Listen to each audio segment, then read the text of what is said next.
Hello students, today I am going to teach you matter around us, जिसके अंतर्गत हम part 3 को देखेंगे। डियर स्टूडेंट, हम लोग मैटर अराउंड अस के अंतर्गत स्टेट्स ऑफ मैटर को डिफाइन कर रहे थे, जिसमें हम लोग सॉलिड स्टेट ऑफ मैटर को एक्सप्लेन किए थे और उसके बाद लिक्विड स्टेट ऑफ मैटर को। आज हम लोग सर्वप्रथम गैसियस स्टेट्स ऑफ मैटर को देखेंगे। पदार्थों की गैसीय अवस्था क्या होती है, तो चलते हैं, डिटेल करेंगे। अब gaseous state of matter,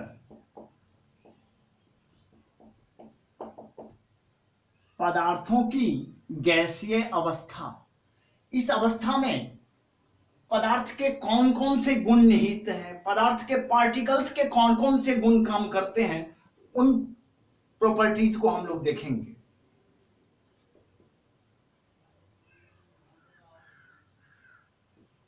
the particles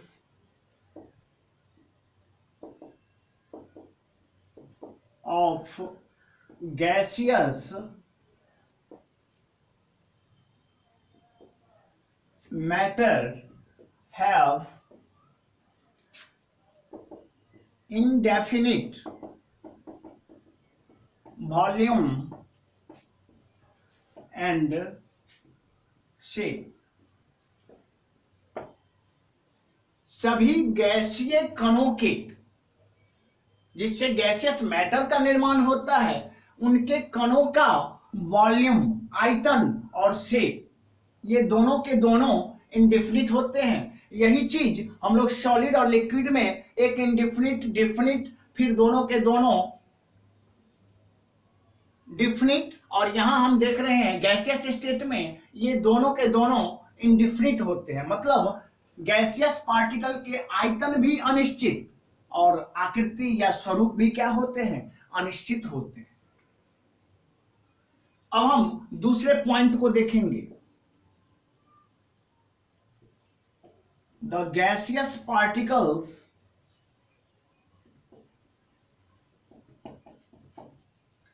have large vacant space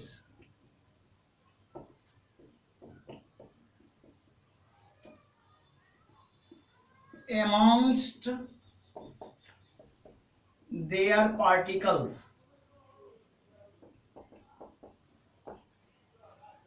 सभी गैसीय कणों के बीच और large vacant space is found.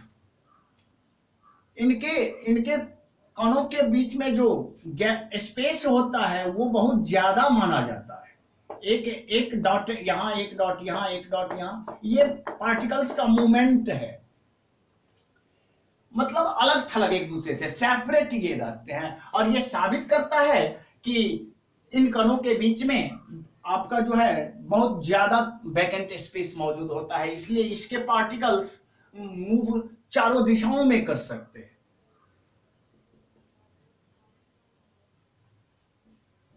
The gaseous particles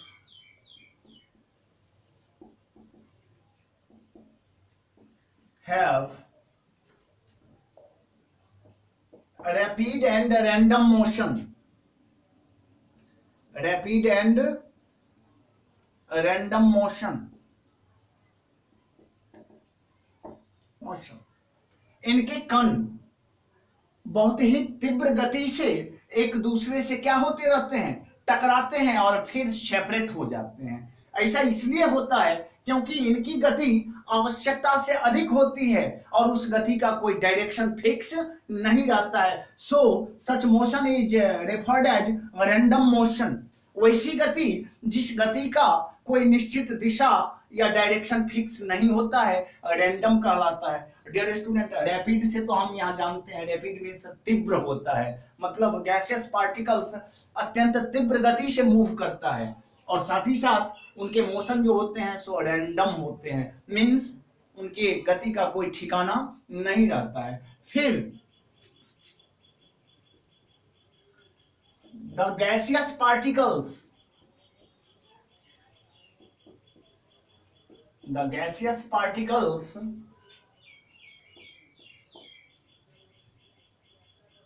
have weak attraction force.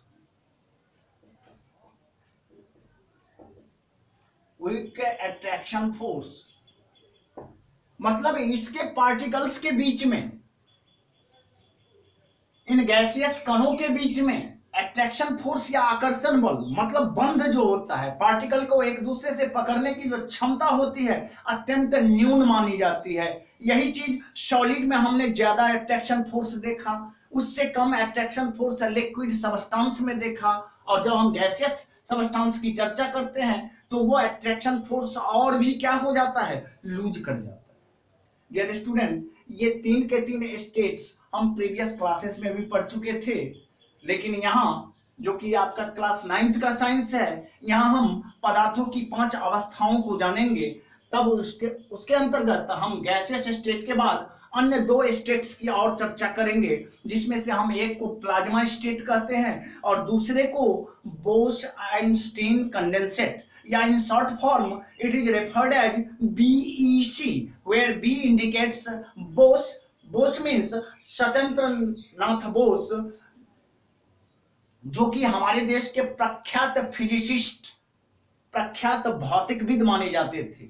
उन्हीं का वो थ्योरी दिया हुआ है, और बाद में उस थ्योरी को अल्बर्ट आइंस्टीन, जो world prominent scientist, physicist, philosopher और लर्नेड पर्सन थे, उन्होंने उस थ्योरी को आगे बढ़ाया।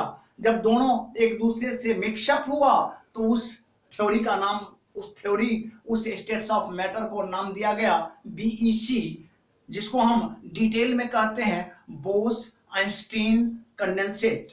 Bose means Satyendra Nath Bose, Einstein Albert Einstein, condensate means संघनक होता है। क्या होता है? संघनक। तो सबसे पहले हम प्लाज्मा स्टेट को देखेंगे।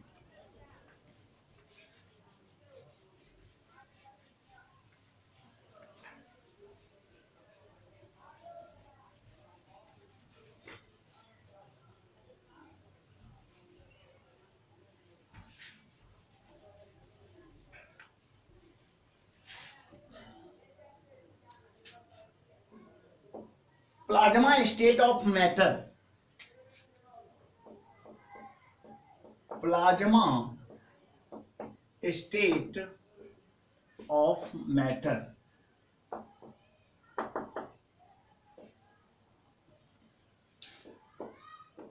The state of matter, the state of matter which consists of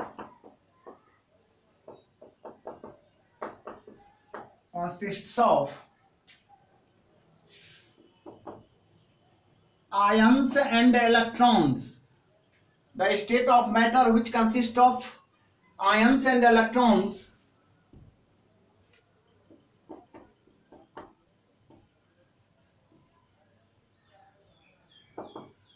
is referred as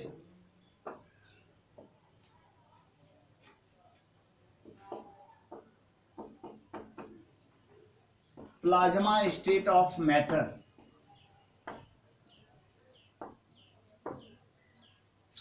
पदार्थों की वह अवस्था जिसमें गैसियस पार्टिकल्स जो हैं आयोनाइज्ड हो जाते हैं, आयनीकृत हो जाते हैं, मीन्स उसके electron as a current move करना क्या कर देते हैं, शुरू कर देते हैं। Such state of matter is referred as the plasma state of matter. और ये गैसियस आयंस एंड इलेक्ट्रॉन्स जो है प्लाज्मा रूप में उस सबस्टेंस के अंदर विद्यमान रहता है। जब उसे एक एक्सटर्नल एजेंट, जो कि हमारे पास में इलेक्ट्रिसिटी होती है, जब हम इलेक्ट्रिसिटी उस सबस्टेंस के थ्रू गुजारेंगे तो वो गैसियस पार्टिकल्स आयोनाइज्ड हो जाता है, और आयोनाइज्ड होकर के इलेक्ट्रॉन को प्रोड्यूस करना क्या कर देता है, शुरू कर देता है। डियर स्टूडेंट, और हम जानते हैं कि वो इलेक्ट्रॉन्स वास्तव में क्या होते हैं, तो वो इलेक्ट्रॉन्स वास्तव में इलेक्ट्रिक करंट होते हैं। जैसे ही उसमें विद्युत धारा प्रवाहित होगी, वो प्लाज्मा स्टेट जलना इन डिफरेंट कलर्स, भिन्न भिन्न रंगों में वो जलना क्या कर देती है, आरंभ कर देती है। आज हम लोग बहुत सारे मैरिज फंक्शन को अटेंड करते हैं, वहां तरह तरह के लाइट सिस्टम्स को देखते हैं अरेंज किया हुआ।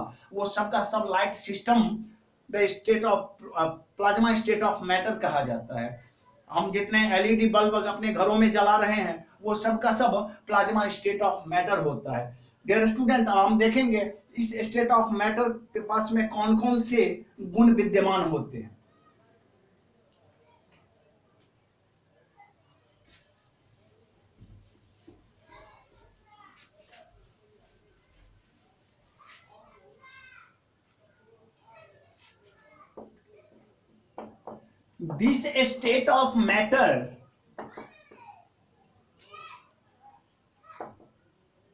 This state of matter has more energy. This state of matter has more energy amongst their particles.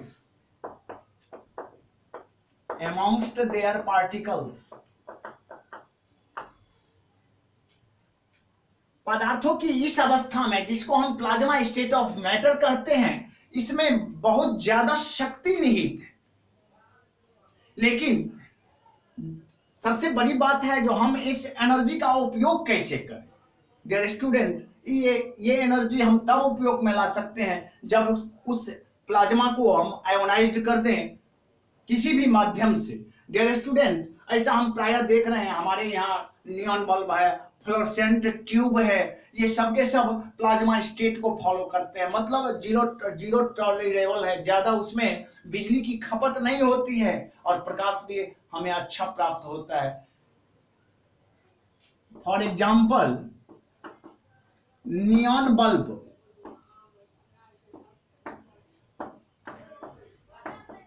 it is filled with neon gas, which is a plasma state of matter। एक दूसरा example लेंगे, fluorescent tube.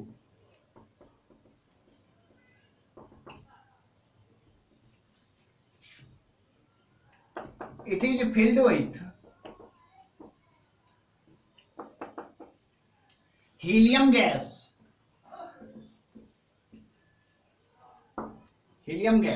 which is also referred as the plasma state of matter। कहने का मतलब है हम तरह तरह के बल्ब को यूज करते हैं, उसमें गैसें भरी जाती है। हमने दो एग्जांपल लिया, एक नियॉन बल्ब का, एक फ्लोरोसेंट ट्यूब का। ये दोनों के दोनों दीप्त वस्तुएं हैं, दीप्त लुमिनेटेड सब्सटेंस माने जाते हैं और इसमें गैसेस भरी हुई रहती है। एक में नियॉन गैस, दूसरे में हीलियम गैस। और यही हीलियम गैस जब विद्युत धारा प्रवाहित करते हैं, करंट प्रवाहित करते हैं, ये सब के सब gaseous particles rapid and random motion में मूव करना क्या कर देते हैं, शुरू कर देते हैं। और जैसे ही वो गैस आयोनाइज्ड हुआ, हमें लाइट देना क्या कर देती है, आरंभ कर देती है। और भी इसके एक प्रॉपर्टीज है जिसको हम देखेंगे।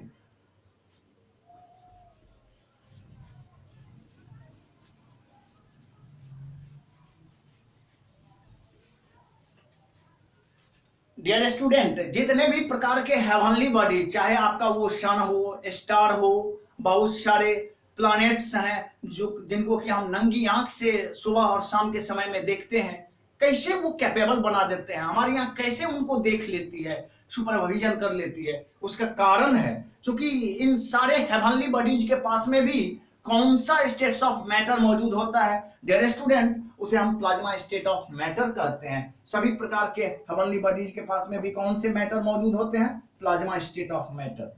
All heavenly bodies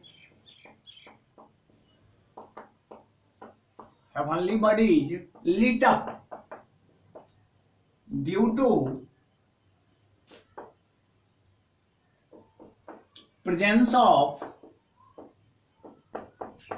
plasma state of matter। सभी ग्रह, तारे, नक्षत्र जिनको कि हम अनंत काल से चमकते हुए देखते रहे हैं, वो सब के सब इसी प्लाज्मा स्टेट ऑफ मैटर को फॉलो करते हैं। जिनसे अत्यधिक मात्रा में हीट, अत्यधिक मात्रा में उष्मा का प्रचार प्रसार होता है। डियर स्टूडेंट, हम अब नेक्स्ट स्टेट्स ऑफ मैटर को देखेंगे, जिसे हम बोस आइंस्टीन कंडेंसेट के नाम से जानते हैं, या फिर उस स्टेट को हम बीईसी कहते हैं। क्या कहते हैं? बीईसी। तो चलें अब हम उसको डिटेल करेंगे। हमारा फिफ्थ स्टेट्स ऑफ मैटर है बोस आइंस्टीन कंडेंसेट। और इसे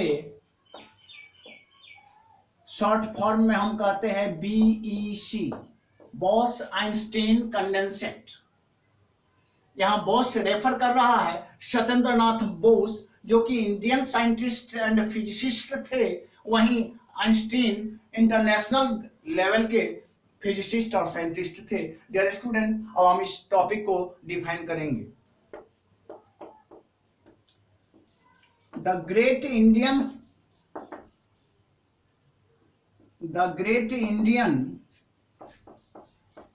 physicist Satyendra Nath Bose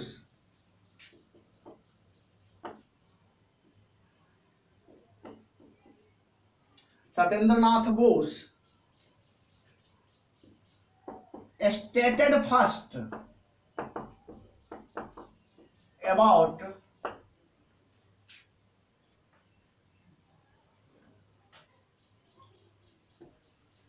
this state of matter।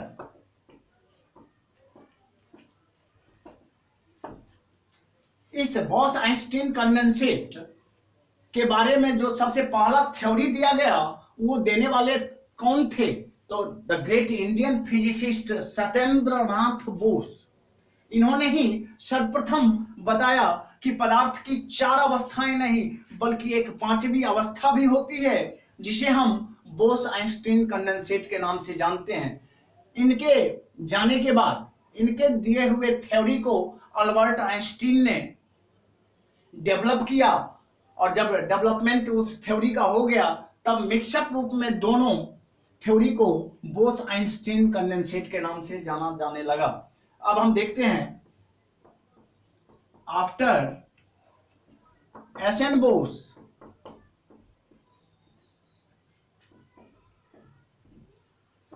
The great scientist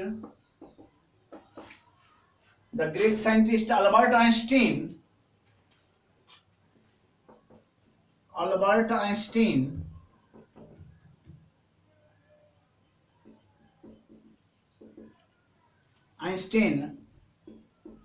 developed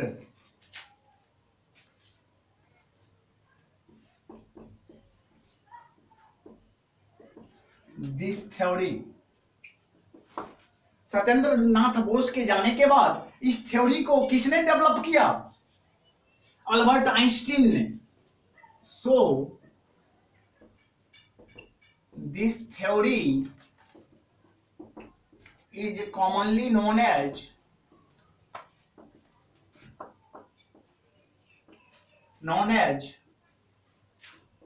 the Bose Einstein condensate.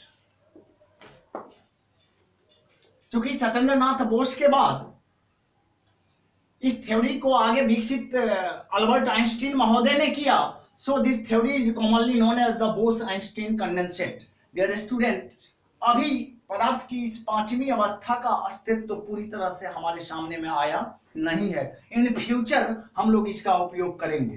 अब हम लोग जो जिस नेक्स्ट टॉपिक को डिफाइन करेंगे, वो हमारा है change in state of matter.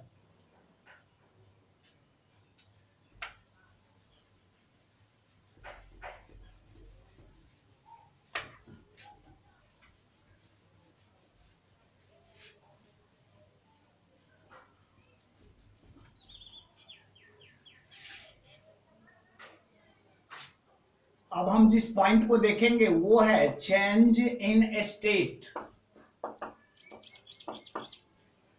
State of matter, पदार्थों की अवस्थाओं में परिवर्तन। डियर स्टूडेंट, हमारे पास में दो तरह के परिवर्तन हैं, दो तरह के चेंजिंग्स हैं, सॉलिड टू लिक्विड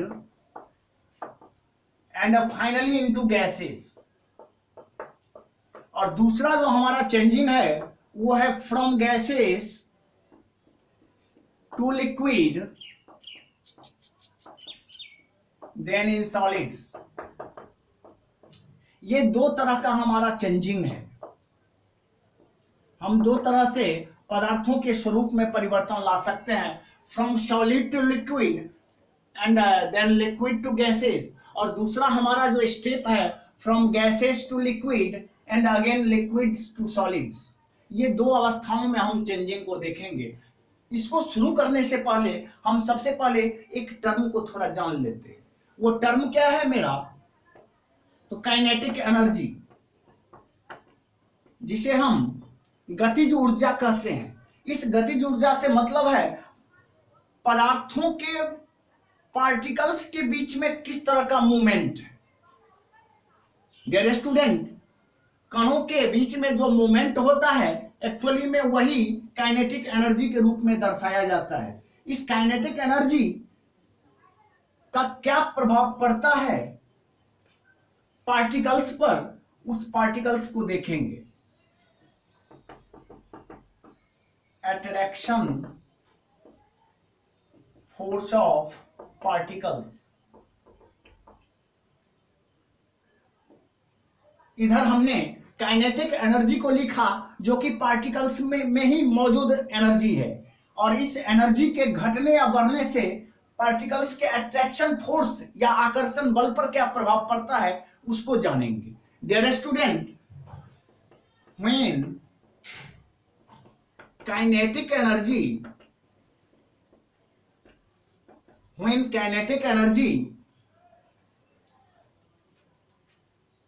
इंक्रीजेज, जब पार्टिकल के कणों के काइनेटिक एनर्जी को किसी भी एक्सटर्नल एजेंट के द्वारा हम बढ़ा दें, क्या कर दें? इंक्रीज कर दें। स्वाभाविक रूप से particles decreases their attraction force. जैसे ही पार्टिकल के कणों के बीच में हम काइनेटिक एनर्जी को क्या कर देंगे? गतिज ऊर्जा को बढ़ा देंगे। जैसे ही काइनेटिक एनर्जी बढ़ेगी, पार्टिकल से डिक्रीज करना क्या कर देगा? शुरू। कौन से फोर्स को डिक्रीज करेगा? तो वो एक्चुअली में अट्रैक्शन फोर्स होता है। मींस कण अपना आकर्षण बल खो देता है, डिक्रीज कर देता है। और जब पार्टिकल के बीच काइनेटिक एनर्जी बढ़ेगा, अट्रैक्शन फोर्स घटेगा, तब आपका सॉलिड जो है किसमें बदल जाएगा? लिक्विड में। और भी काइनेटिक एनर्जी को क्या करेंगे? बढ़ाएंगे, तब लिक्विड किस में बदल जाता है? गैसेस में। किस में बदल जाता है? गैसेस में बदल जाता है। वहीं when kinetic energy